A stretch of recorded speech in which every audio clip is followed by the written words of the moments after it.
Hello, everyone, and welcome to Mind Matters, the podcast where we unravel the mysteries of the human psyche. In this episode, we'll look beneath the surface of the human mind to understand a timeless question. Why are we so drawn to conspiracy theories? From the most harmless to the most dangerous, conspiracy theories populate our history and our present. But it's not just about gullible people. There are powerful psychological reasons that make us susceptible to these narratives, reasons that help us cope with a complex and sometimes frightening world. Today, we're going to explore some of these reasons. 1. The fundamental allure of the secret, order in chaos. Let's start with what I call the fundamental allure of the secret. A conspiracy theory isn't just an alternative story.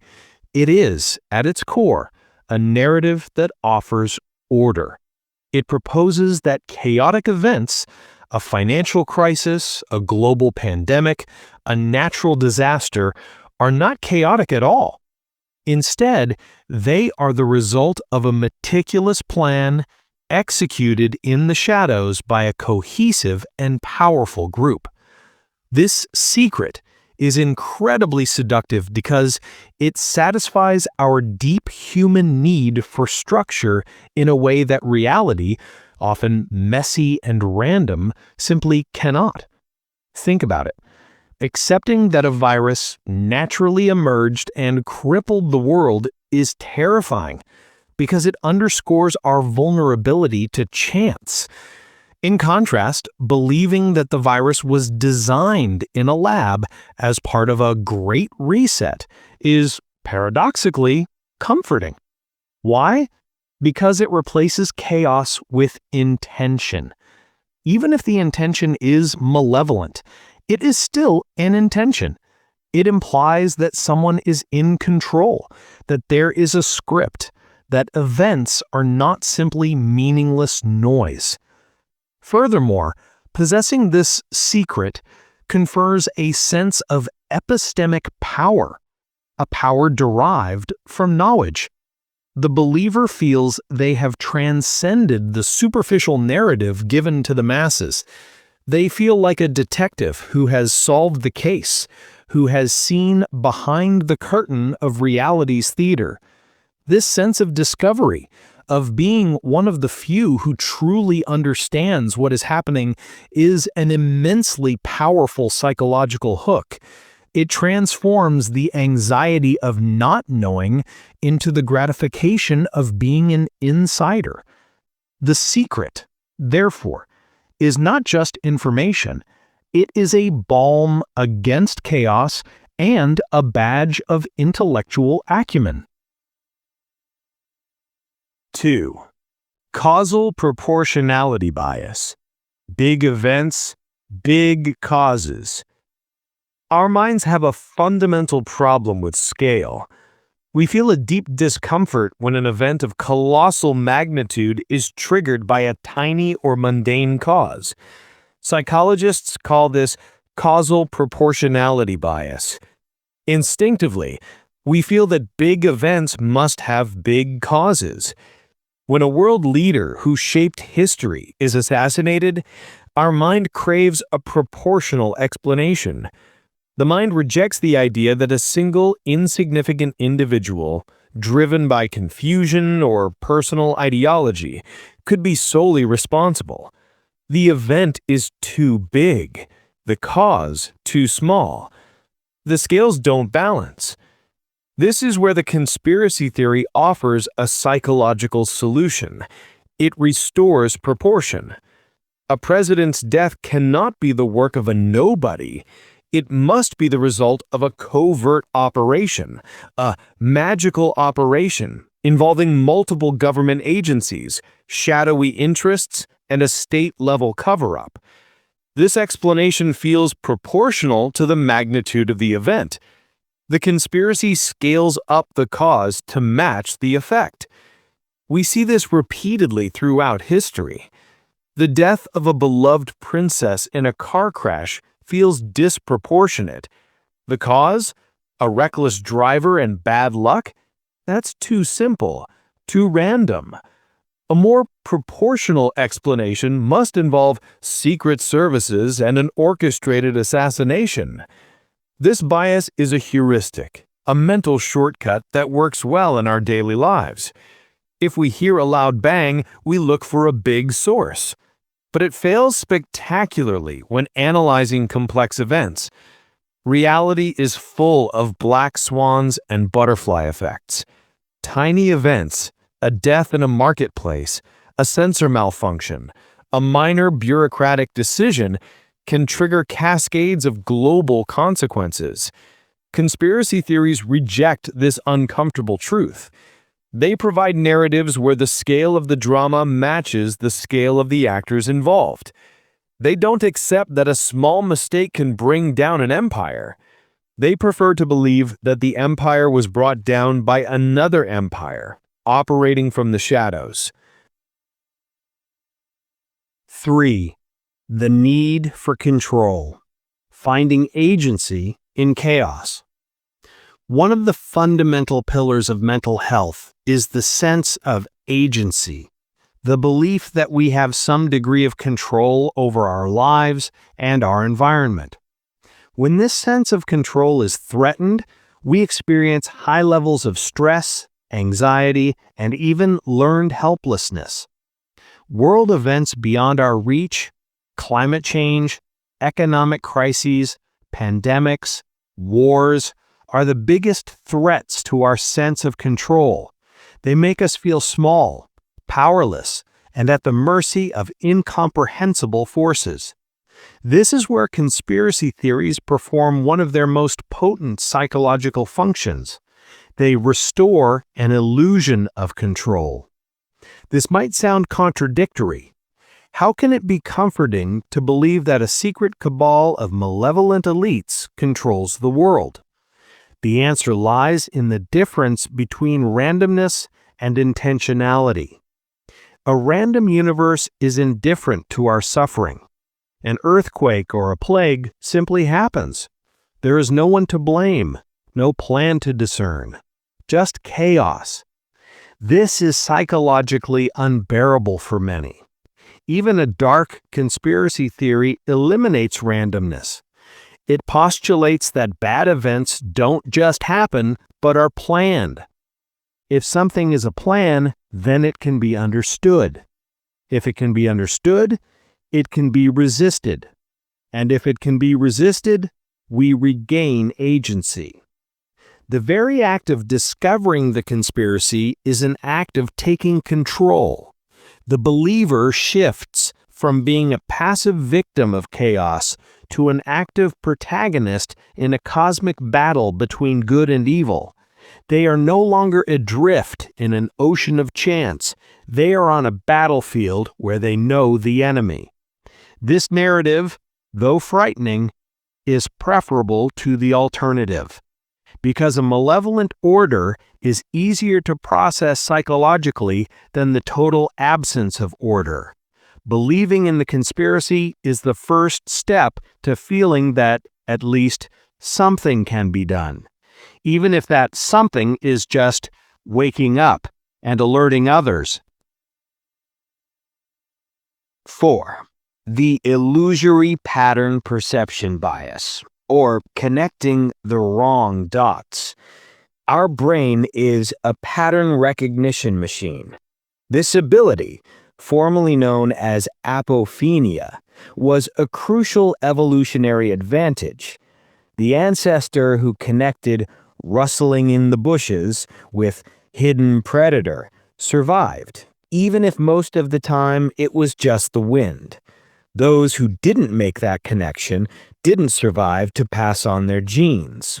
We've evolved to find meaningful patterns in noise, to connect dots, to infer intentions from ambiguous data. The problem is that this pattern machine is always on and doesn't have a good off switch. We see faces in clouds, a phenomenon called pareidolia. We find sequences in random numbers, and crucially, we see conspiracies in unrelated events. The illusory pattern perception bias is the engine that drives the creation of conspiracy theories. The conspiracy theorist acts like an overactive detective. They take a myriad of disconnected data points, a symbol on a dollar bill, the architecture of a government building, an ambiguous phrase in a political speech, or a natural disaster occurring on a symbolic date. For most people, these are isolated events, statistical noise.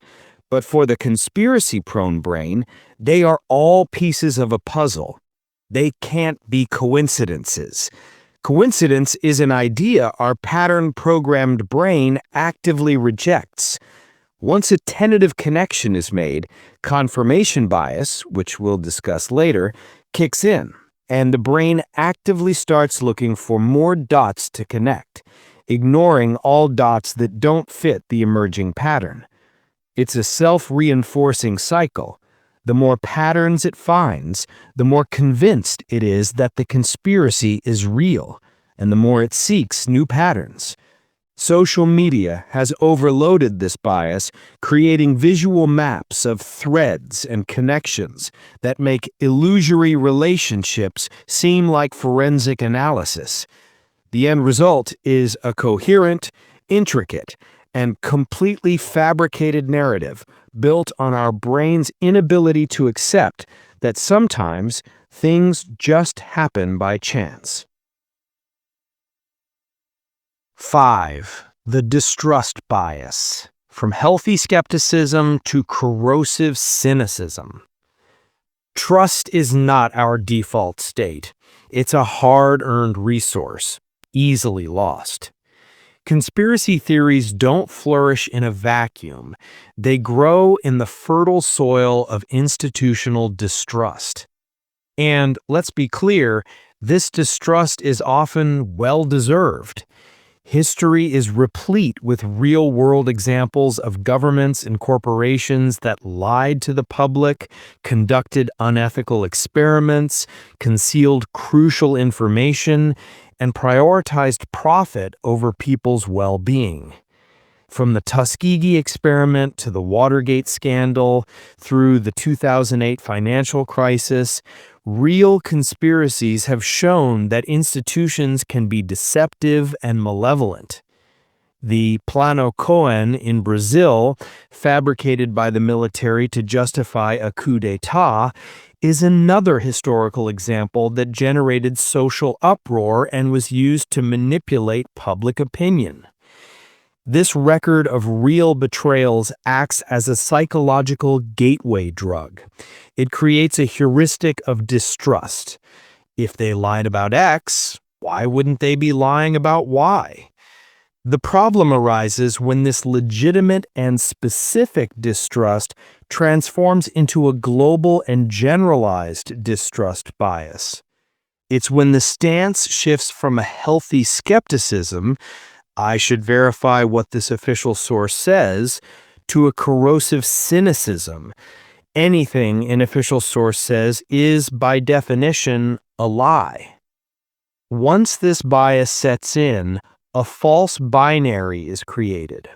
If the official narrative from the government, the media, science is rejected outright, the void of beliefs must be filled, and the most readily available alternative is almost always the conspiracy theory. The conspiracy becomes plausible not by the strength of its own evidence, but by the perceived weakness or automatic rejection of the official explanation. In this state of mind, the lack of evidence for the conspiracy is not a problem. It's the proof. It demonstrates how good the cover-up is. This bias creates an anchorless world, where the only credible authority is that which confirms your deepest suspicions, turning distrust from a defense mechanism into an epistemological prison. 6. The allure of group identity, belonging to the awakened. Human beings are fundamentally social creatures. Our survival and psychological well-being are deeply tied to our sense of belonging to a group. We need a tribe. This need for group identity is so powerful that it can override rational thought, factual evidence, and even our own senses. And here, conspiracy theories offer one of the most potent appeals: belonging to an exclusive group. Believing in a conspiracy theory isn't just adopting a set of alternative facts. It's joining a community. It's a community of initiates, of truth seekers, of awakened sheep in a world of sleeping sheep. This positioning is psychologically brilliant. It immediately endows the believer with a special identity and a sense of superiority. They are not just an average person, they are a digital investigator, a patriot, or one of the few who truly understand. The group provides validation, camaraderie, and a shared sense of purpose. Within this group, a distinct language develops, shared symbols emerge, and common enemies are identified. This strengthens internal cohesion and draws a clear line between us, the enlightened, and them, the deceived masses, or, worse, the agents of the conspiracy. Criticizing the conspiracy theory is not perceived as a factual disagreement. It is perceived as a direct attack on the believer's identity and tribe. This explains why presenting evidence against a conspiracy theory sometimes has the opposite effect, the so-called backfire effect. It causes the believer to entrench themselves even deeper in their conviction, because abandoning the belief would mean being expelled from the tribe, losing their identity, and admitting they weren't special but simply mistaken. For many, the social cost of leaving the group is far greater than the intellectual cost of maintaining a false belief. 7. The psychology of the self-fulfilling prophecy. Confirmation bias in action. Once a person begins to adopt a conspiracy theory, one of the most powerful and persistent cognitive biases comes into play: confirmation bias. This bias describes our tendency to seek, interpret, favor, and recall information in a way that confirms or supports our pre-existing beliefs. Essentially, we don't see the world as it is, but as we believe it to be. In the context of conspiracy theories, this creates a self-reinforcing spiral of beliefs, a true self-fulfilling prophecy. It works like this. Once you suspect there's a cabal in the shadows, your brain goes to work. Every ambiguous news item, every politician's statement, every stock market fluctuation is filtered through this new lens.